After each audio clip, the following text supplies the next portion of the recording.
Everyone, welcome back to my channel E-Nursing with a great video. I think this is the most awaited video nowadays because we have a great opportunity to get recruited and work in military nursing services as a commissioned officers. This video is about last year question papers on military nursing service recruitment. Notification was in 2017 and commissioning was done in 2018। तो जो देखिए last time जो test conduct किया गया था 2017 में, that was pen and paper based test, written examination था जिसमें 100 मार्क्स के क्वेश्चन थे टोटल, जिनमें से 90 was out of nursing and 10 out of 100 was related to GK and English. तो बहुत ही बेसिक इंग्लिश थी। तो ये जो क्वेश्चन दिए गए इस वीडियो में, ये एग्जैक्ट वही क्वेश्चन है जो कि 2017 में आए थे, जो कि ये मेमोरी बेस्ड क्वेश्चन है, इसलिए ये वही क्वेश्चन है जो कि लास्ट टाइम एग्ज़ाम में आए थे। तो एक के बाद एक इन वीडियोस को देखेंगे। देखिए जो लास्ट टाइम वैकेंसीज निकली थी वो 2017 में थी और अभी है 2023। So there is a long gap and it is a golden chance after long time. So this time there may be some changes in the exam pattern, but the pattern or I think proportion of the GK English and nursing, as it was 10 before, it may be 15 now or 15 to 20, it will not be more than that definitely. So अब हम शुरुआत करते हैं। ये है first question which is related to ENT. Identify the complication of acute otitis media. तो जैसे आप सब जानते हैं कि acute otitis media क्या होता है। It is acute means within short time infection of the ear which is known as otitis media। तो इसका complication क्या होता है? तो ऑप्शन दिए हुए हमारे पास। First is meningitis, that is inflammation of meninges which are covering brain. Second is perforated drum is here is tympanic membrane, so that may get perforated, and tympanosclerosis, that is hardening of the tympanic membrane, and last one is none of the above। तो इसमें से हमें complication identify करना है। तो देखिए जैसे ये ओटाइटिस मीडिया ईएनटी सिस्टम में होता है, तो our brain is nearest to that ENT part. तो any infection in ENT system can go to ascending in our body and it may reach to brain। तो ब्रेन में हमारे meninges हैं, तो इसका आंसर होगा मेनिंजाइटिस। देखिए परफोरेटेड ड्रम भी हो सकता है but that is the least complication. तो based on parity it's right answer is meningitis. So next question है कोर्टिसोल डेफिशिएंसी कोजिज। कोर्टिसोल जो हार्मोन होता है, हम एंडोक्राइन ग्लैंड सिक्रेट करती है हमारी बॉडी में, उसकी डेफिशिएंसी से क्या हो जाता है? तो देखते हैं। First is Cushing syndrome, second is Addison's disease, third is both, and fourth is none of the above. Third तो हो ही नहीं सकता because Cushing syndrome and Addison disease both are opposite. Cushing syndrome होता है on excessive secretion of cortisol hormone और Addison's disease होती है in deficiency of cortisol hormone. तो इसका आंसर, करेक्ट आंसर क्या होगा? Addison's disease. तो नेक्स्ट क्वेश्चन देखते हैं। Next it is related to gynae system. Painless vaginal bleeding in antenatal case indicates. तो ब्लीडिंग हो जाती है कई बार in antenatal cases in the lady who is pregnant, and what if the bleeding is painless. तो जो painless है तो ये किस चीज़ को इंडिकेट करती है? So first option is APH, that is antepartum hemorrhage.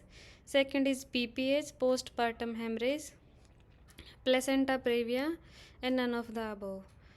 तो देखिए APH हो सकता है because it is antepartum means during antenatal period.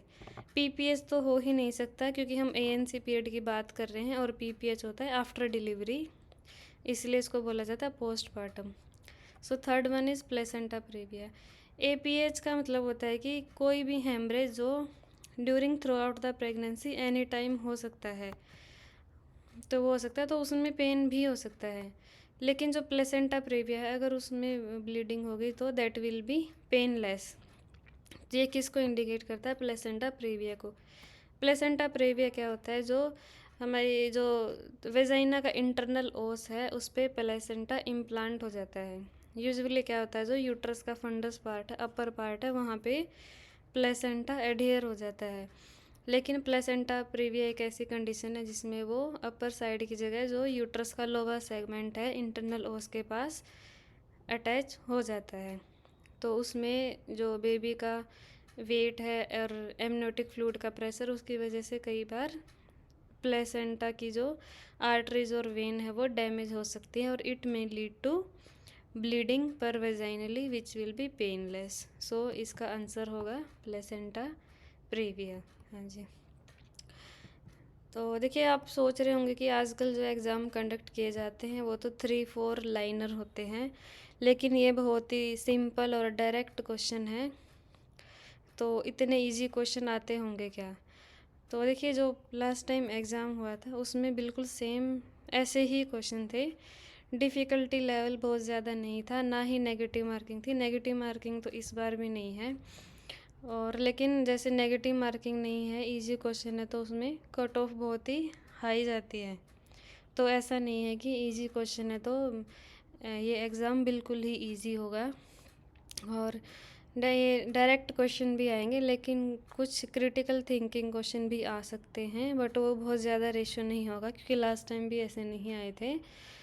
तो डायरेक्ट क्वेश्चन के साथ साथ थोड़ा सा उन पे भी फोकस करना है। तो अब देखते हैं next question is what you will care अब आफ्टर लैरेंजेक्टमी। तो लैरेंजेक्टमी के बाद किस चीज़ का ध्यान रखना है?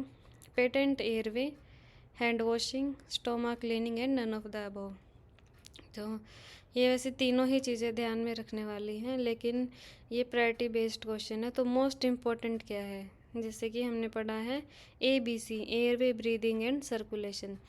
तो सबसे इम्पोर्टेंट क्या है? एयरवे। तो patent airway, airway should be patent. Hand washing तो करनी ही है, स्टोमा क्लीनिंग तो करनी ही है, लेकिन सबसे ज़्यादा ध्यान किस चीज़ का रखना है कि पेशेंट का जो एयरवे है, जहाँ से पेशेंट ब्रीद कर रहा है, वो पेटेंट होना चाहिए। वहाँ पे कोई भी ब्लॉकेज, एक्सेसिव सिक्रीशन या म्यूकस प्लग नहीं होना चाहिए। तो इसका right answer is A, that is patent airway. तो इसके बाद है what is high risk in tracheostomy. देखिए, एक्टमी था कि लास्ट क्वेश्चन में एक्टमी था मीन्स रिमूवल कर दिया जाए किसी चीज़ का। ओस्टमी का मतलब होता है ओपनिंग कर दी जाए। तो ट्रैकिया में कई बार ओपनिंग ट्रैकियोस्टमी कर दी जाती है for the patient who are on ventilator since long spot with long time with ET tube और in some serious condition like Guillain Barre syndrome, जिसमें पेशेंट की बॉडी की सभी मसल्स काम करना बंद कर देती हैं, इंक्लूडिंग रेस्पिरेटरी मसल। तो उनको एयरवे और बेसिक लाइफ सपोर्ट के लिए ट्रैकियोस्टमी के लिए लिया जाता है। तो ट्रैकियोस्टमी प्रोसीजर है, एक लाइफ सेविंग प्रोसीजर है। तो इसके रिस्क क्या हो सकते हैं? तो first is damage to laryngeal nerve, pain, compromised airway and all of the above. तो इसमें हम देखते हैं लैरेंजियल नर्व को डैमेज हो सकता है, तो इसलिए इसमें बीच बीच में असेसमेंट भी करते हैं। जैसे एक पेशेंट की ट्रैकियोस्टमी कर दी तो उसमें एक डिवाइस होती है और उससे और ईटी ट्यूब को थोड़ा एडजस्ट करके चेक करते हैं, पेशेंट को बुलवा के देखते हैं कि वो बोल पा रहे हैं या नहीं। तो इससे पता लगता है कि पेशेंट की लैरेंजियल नर्व डैमेज हुई है या नहीं हुई है। तो नेक्स्ट इज़ पेन। पेन के लिए तो पेन किलर दे सकते हैं, and pain is not a complication, it is a sign. The next is compromised airway. देखिए, ट्रैकियोस्टमी हमने क्यों की है? क्योंकि हमें एयरवे एस्टेब्लिश करना है, हमने एयरवे बनाया है ताकि पेशेंट अच्छे से ब्रीद कर सके। तो ये भी नहीं हो सकता है कि हमने प्रोसीजर एयरवे पेटेंट बनाने के लिए किया है, तो कंप्रोमाइज्ड एयरवे तो नहीं हो सकता। तो इसका राइट आंसर होगा डैमेज टू लैरेंजियल नर्व। तो नेक्स्ट है विटामिन B12 फाउंड इन। देखिए विटामिन B12 इनमें से सभी चीज़ों में पाया जाता है किसी ना किसी क्वांटिटी में, लेकिन हमें यहाँ बताना सबसे ज़्यादा किस में पाया जाता है। तो सबसे ज़्यादा विटामिन B12 पाया जाता है ग्रेन्स में, स्पेशली होल ग्रेन्स में। So this was the answer. Then next है air pollutants in incinerator is. तो air pollutants as you know जो कि एयर पोल्यूशन करते हैं। इंसिनरेटर भी जैसे पता है कि जो हमारा प्लास्टिक वेस्ट होता है रेड डस्टबिन में, उसको डिस्ट्रॉय या प्रोसेस करने के लिए इंसिनरेटर का यूज़ किया जाता है। इंसिनरेटर एक डिवाइस होती है जिसमें हाई टेम्परेचर पर प्लास्टिक को बर्न कर दिया जाता है। तो इंसिनरेटर में से ये कुछ गैसेस निकलती हैं, तो इनमें से जो है एयर पोल्यूटेंट का काम कौन सी करती है। तो first is furan, second is carbon dioxide, next is oxygen and fourth one is hydrogen. देखिए जो कार्बन डाइऑक्साइड है वो हमारे इन्वायरमेंट में प्रेजेंट है किसी न किसी परसेंटेज में, ऑक्सीजन भी है, हाइड्रोजन भी है, और ये इतनी अगर एक्सेसिव अमाउंट में बॉडी में नहीं है तो ये हार्मफुल नहीं होती। लेकिन फ्यूरेन है that is highly inflammable gas that may lead to airway irritation also. तो इसका मेन आंसर होगा furan gas. This is the main air pollutant which is generated during incineration. Then next is programme for adolescent by health minister is. देखिए ये जो question है ये हम community health nursing का भी कंसिडर कर सकते हैं और जीके का भी, क्योंकि कम्युनिटी हेल्थ नर्सिंग में हमने बहुत सारे प्रोग्राम पढ़े होते हैं। तो इसमें देखते हैं first is Udaan, second is Rajiv Gandhi program for adolescence, third is Rashtriya Kishor Kalyan Yojana and fourth is ICDS integrated child and development scheme. तो इसका आंसर है राष्ट्रीय किशोर स्वास्थ्य, ये स्वास्थ्य यहाँ थोड़ी स्पेलिंग मिस्टेक है, कार्यक्रम जो कि इनॉग्रेट किया गया था 7 जनवरी 2014 में for the age group 10 to 15 years. Then next is duodenal ulcer symptom is.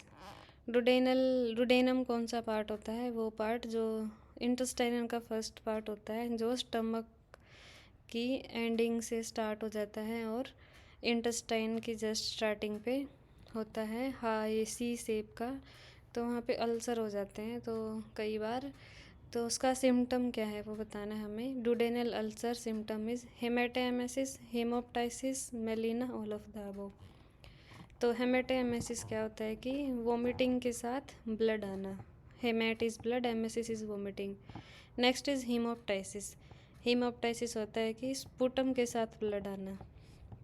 तो and fourth one is melaena, melaena का मतलब है जो ब्लड इन स्टूल आना। तो ये हीमोप्टाइसिस तो हो ही नहीं सकता क्योंकि ये रेस्पिरेटरी सिस्टम से रिलेटेड सिम्टम है, और मेलिना भी नहीं हो सकता क्योंकि ये डुडेनल अल्सर जो है अपर इंटेस्टाइनल का पार्ट है, अपर इंटेस्टाइन का, और मेलिना सिम्टम होता है लोअर इंटेस्टाइन में। सो इसका करेक्ट आंसर होगा हेमेटेमेसिस। सो अगर किसी को वोमिटिंग हो रही है जिसमें ब्लड टिंज्ड या फ्रेश ब्लड है तो that is may be a case of duodenal ulcers. So next है sign in child with ulcerative colitis is. So ulcerative colitis inflammatory जो बाउल हो जाता है उसमें चिल्ड्रन में क्या सिम्टम है। तो देखते हैं profuse diarrhoea, abdominal distension, both and none of the above.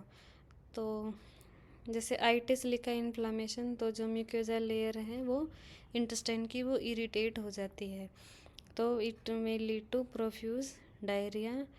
And second option is abdominal distension. देखिए जब डायरिया होगा, फ्लैटस पास होगी, मोशन पास होगा, तो एब्डोमिनल गर्थ है वो इंक्रीज नहीं होगी, वो डिक्रीज होगी। तो एब्डोमिनल डिस्टेंशन इसका आंसर नहीं है, इसका आंसर है प्रोफ्यूज डायरिया। तो किसी चिल्ड्रन जैसे डायरिया चिल्ड्रंस में below 5 years it is the most common disease condition which occurs and it may become life threatening. तो वो एंटीबायोटिक का कोर्स देने के बाद ठीक हो जाती है और थोड़ा स्पोर्टिव आईवी फ्लूइड देने के बाद। पर अगर फिर भी ठीक नहीं हो रही है तो that become profuse diarrhoea and which may be a sign of ulcerative colitis. So next question है, गायनी से रिलेटेड है, ये भी ऑब्स्ट्रक्टिव्स से रिलेटेड है। Minimum fetal movement in 24 hours is. ये बहुत ही इजी क्वेश्चन है। तो देखिए नॉर्मल जो हम फीटल मोमेंट है एक आवर में कितना काउंट करते हैं वो होता है 8 to 10।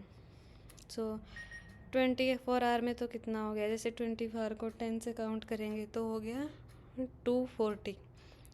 तो मीन्स ये तो जो ऑप्शंस दिए हुए हैं बहुत ही लेस नंबर में दिए हुए हैं, तो हम इसमें से चूज़ करेंगे विच इज़ मैक्सिमम मीन्स 38। तो इसका राइट आंसर होगा 38 minimum fetal moment should be present in 24 hours.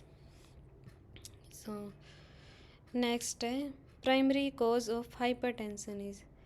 So hypertension जैसे एक लाइफ स्टाइल डिजीज़ है, तो इसका हमें मेन कॉज बताना है क्या है।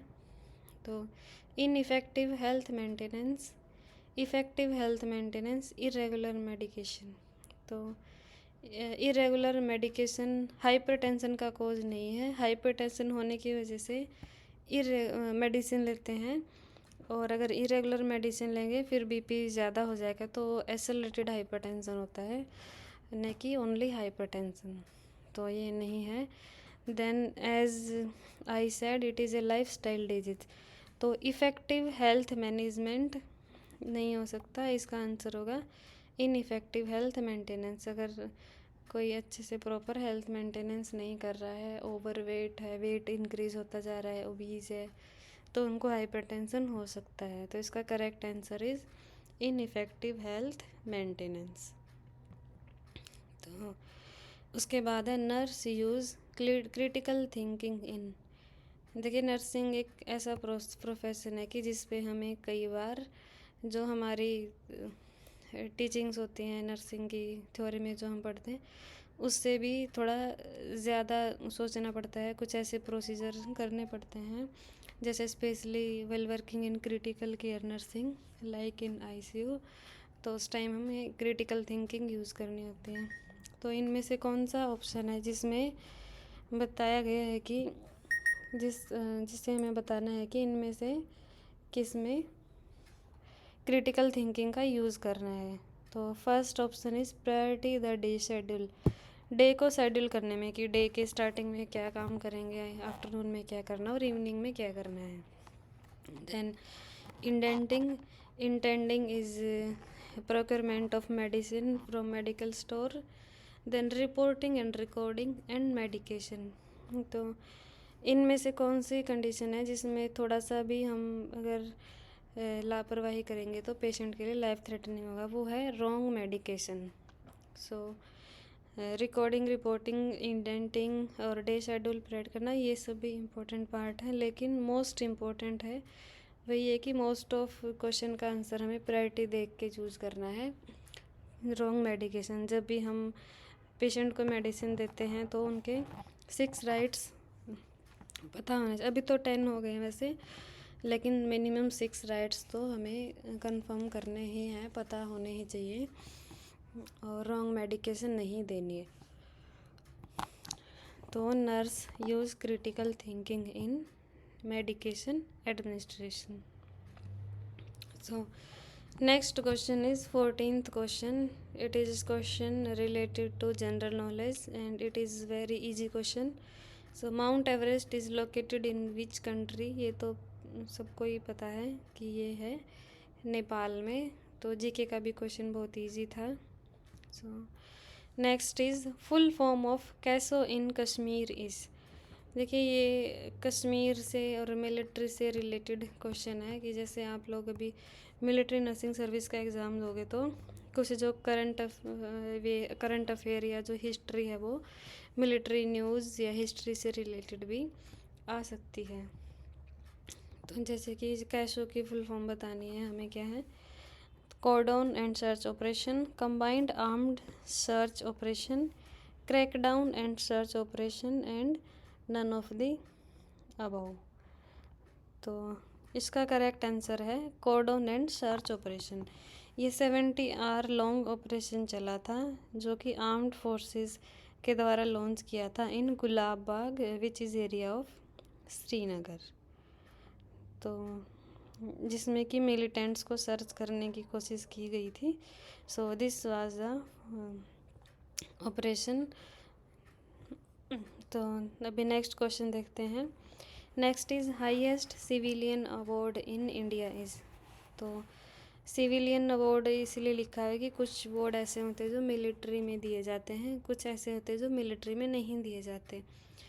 तो जो ये अवार्ड जो ऑप्शन दिए हुए हैं तो इनमें से हमें बताना है कि highest civilian award in India कौन सा है। तो इसका करेक्ट आंसर है भारत रत्न। ये वो अवार्ड है जो कि सबसे अव्वल दर्जे का है। So next is also very easy GK question. WHO day is celebrated on. WHO day क्या होता है? World health organisation day. तो ये सेलिब्रेट किया जाता है 7 अप्रैल को। तो नेक्स्ट देखते हैं जो ये है इंग्लिश का क्वेश्चन।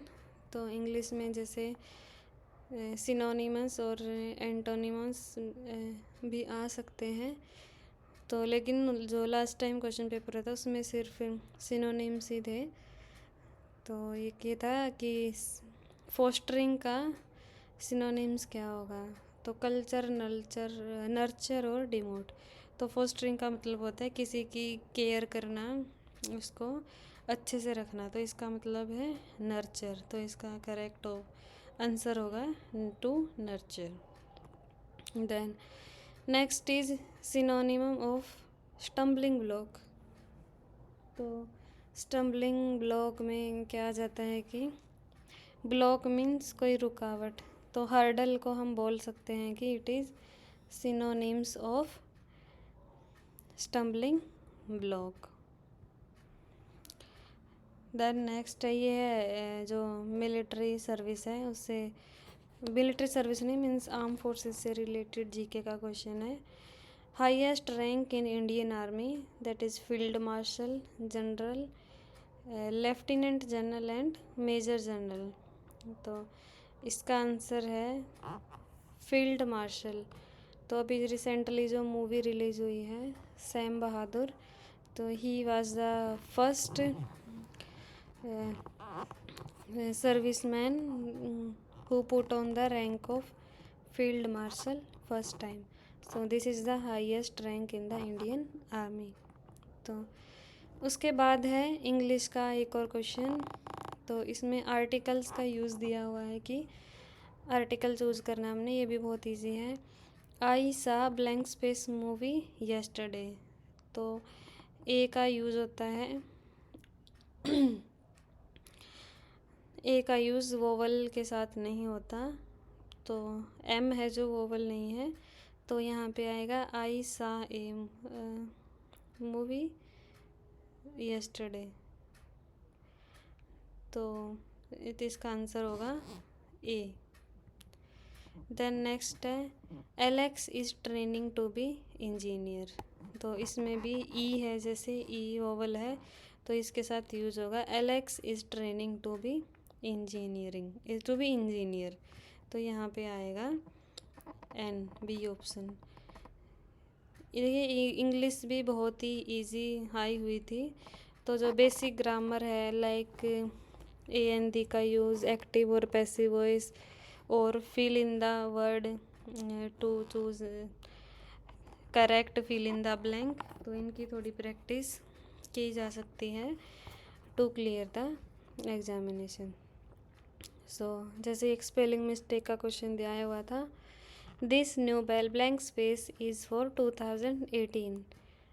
तो उस टाइम 2017 में एग्ज़ाम हुआ था तो 2018 लिखा हुआ था कि दिस न्यू कैलेंडर। तो इसमें हमें कैलेंडर की स्पेलिंग देखनी है कौन सी सही है। तो ये है बी ऑप्शन में right spelling of calendar, CALENDAR। तो ये है इसका right answer. Then next question है सिस्टिक फाइब्रोसिस लीड्स टू।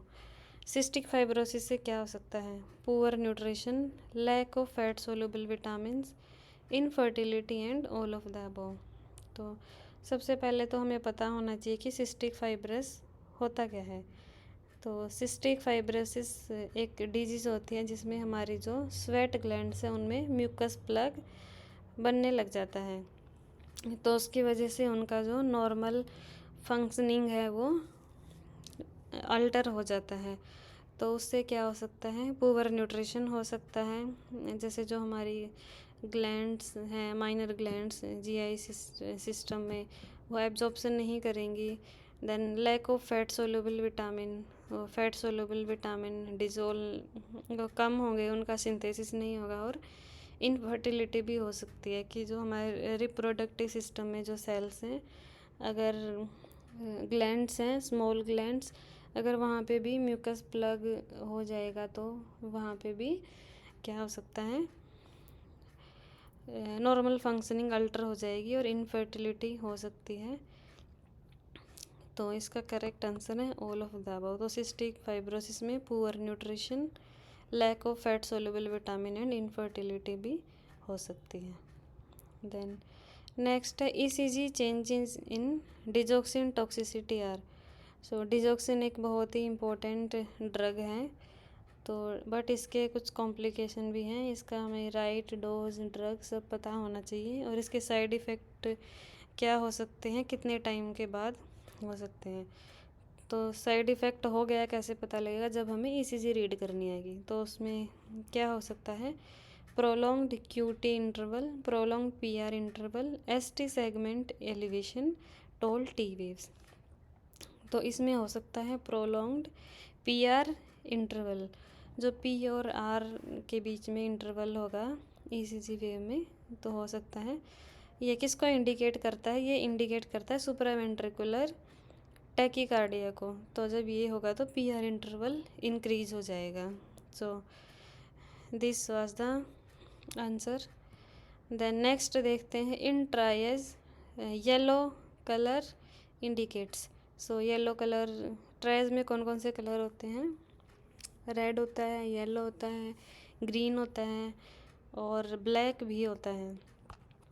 तो ये इंडिकेट करता है अर्जेंट को, कि एमरजेंट का मतलब होता है कि उसमें एक्टिव मतलब में तुरंत इंटरवेंशन चाहिए, नहीं तो पेशेंट के लिए अच्छा नहीं है, कैजुअलिटी के लिए ठीक नहीं है। अर्जेंट का मतलब है कि नेक्स्ट 20 to 30 मिनट्स में कोई ना कोई इंटरवेंशन होनी चाहिए। So this was the answer. Then next है क्वेश्चन नंबर 27, ये आईवी फ्लूइड से रिलेटेड है। Isotonic saline contains how much of NaCl? NaCl is sodium chloride.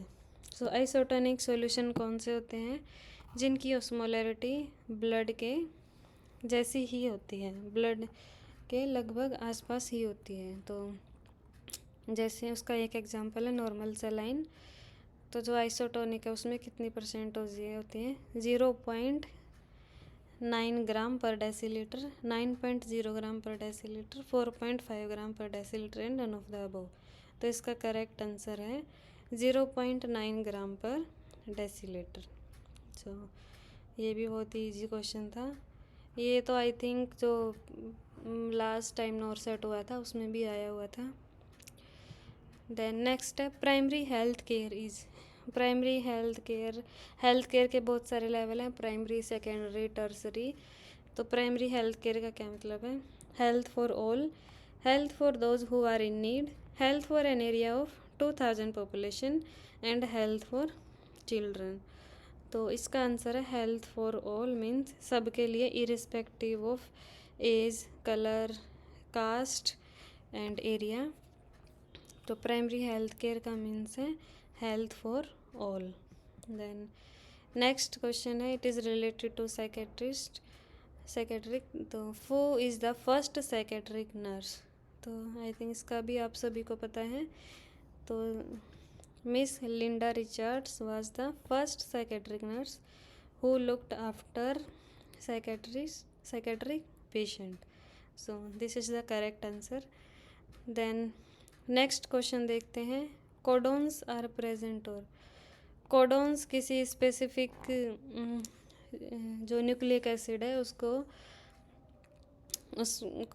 वो मार्क करते हैं जिससे हम उनको आइडेंटिफाई कर सकते हैं। तो इनमें ऑप्शन है DNA, mRNA is messenger RNA, then R is ribosomal RNA and T is transferable RNA, जो कि राइबोसोम्स को एक जगह से दूसरी जगह तक लेके जाता है। तो कोडोन्स इनमें से किस में प्रेजेंट होते हैं? मैसेंजर RNA में। मैसेंजर RNA में क्यों प्रेजेंट होते हैं? क्योंकि वो कोडोन्स एक मैसेज का काम करते हैं जिसको एक जगह से दूसरी जगह बॉडी में लेके जाया जाता है। सो ये हो गया कोडोन्स। सो ये हमारे टोटल 30 क्वेश्चन थे related to military nursing service exam. तो ये पार्ट 1 वीडियो है जिसमें 30 क्वेश्चन है। आई थिंक 26 to 28 क्वेश्चन और है, जिसके लिए एक और सेकंड वीडियो जल्दी ही अपलोड की जाएगी। तो I hope all the best for all, और देखते रहिए E nursing for more information about military nursing services. Thank you.